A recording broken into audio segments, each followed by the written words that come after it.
పంచముఖ ఆంజనేయుడు. అంజనాదేవికి వాయుదేవుని వరప్రసాదం వల్ల శివాంశ సంభూతుడైన ఆంజనేయుడు జన్మించెను.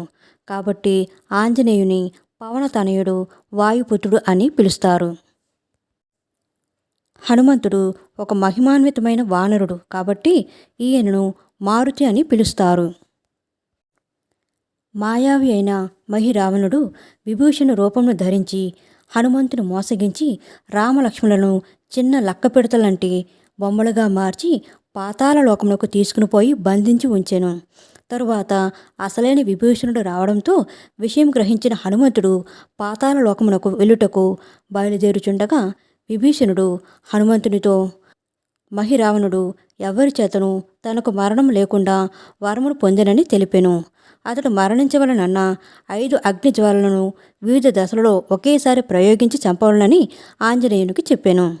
ఆంజనేయుడు ఆ విధముగా ఎట్లు చేయవలనని ఆలోచించుచు పాతాళ లోకములకు వెళ్ళెను.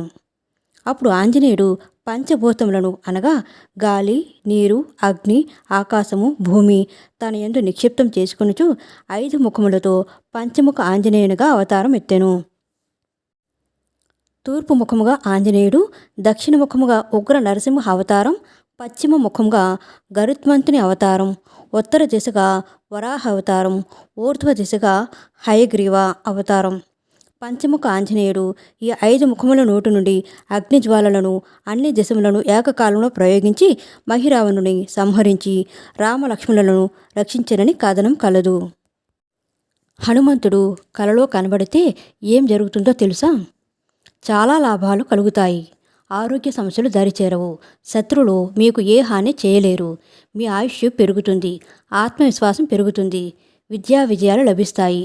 ఆర్థిక సమస్యలు తొలగిపోతాయి. కుటుంబ శాంతి నెలకొంటుంది. ప్రమాదాలు దరిచేరవు. ఆధ్యాత్మిక అభివృద్ధి సాధిస్తారు. హనుమాన్ చాలీసాను పారాయణ చేయడం వల్ల అనేక ప్రయోజనాలు ఉన్నాయి. హనుమంతుని భక్తులకు రక్షణ కల్పిస్తుంది మరియు వారి జీవితంలో వచ్చే అడ్డంకులను తొలగిస్తుంది. ఇది భక్తులకు ఆందోళన మరియు నిరాశ నుండి ఉపశమనం కలిగిస్తుంది. శత్రువుల నుండి రక్షణ కల్పిస్తుంది. హనుమాన్ చాలీసాను ప్రతిరోజు క్రమం తప్పకుండా పారాయణ చేయడం వలన హనుమంతుని అనుగ్రహం లభిస్తుంది. హనుమాన్ చాలీసాను ఎప్పుడు పారాయణం చేయాలి? ప్రతిరోజు సూర్యోదయం మరియు సూర్యాస్తమయం సమయంలో హనుమాన్ చాలీసాను పారాయణం చేయవచ్చు. మీరు మీ కష్టాల నుండి ఉపశమనం పొందాలనుకుంటే లేదా మీకు ఏదైనా సమస్య ఉంటే హనుమాన్ చాలీసాను జపించవచ్చు. ఓం నమో భగవతే